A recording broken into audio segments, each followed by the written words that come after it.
die grond vir vergifnis. Lukas 17 verse 3 en 4 sê, wees dus op julle hoede. As jou broer sondig, wys hom tereg, en as hy berou het, vergewe hom. En as hy 7 maal op een dag teen jou sondig, en 7 maal na jou terugkom en sê, ek het berou, moet jy hom vergewe. As 'n oortreder berou het en belydenis doen, is dit veel makliker om te vergewe. Nogtans is berou nie 'n voorvereiste vir vergifnis nie. Die grond vir vergifnis is nie 'n ander se belydenis nie, maar ons eie vergifnis deur God en ons eie innerlike groei en genesing. Ons vergewe dus in elk geval. Dis 'n opdrag. Wat doen ons na vergifnis?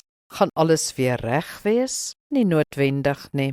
Daar kan wonderlike versoening wees en dis die doel, maar dieselfde probleme kan maar voortduur.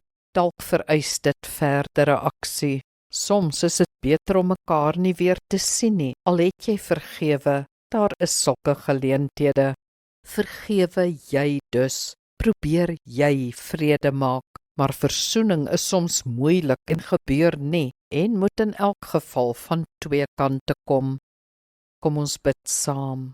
Hemelse Vader, dis dikwels moeilik om te vergewe, want verhoudings kan ons baie seer maak. Help ons om te vergewe uit liefde vir ons oortreder en uit die groei wat ons in die proses beleef het. Gee ons versoening en 'n nuwe verhouding as dit moontlik is. Amen. Die Here seën jou.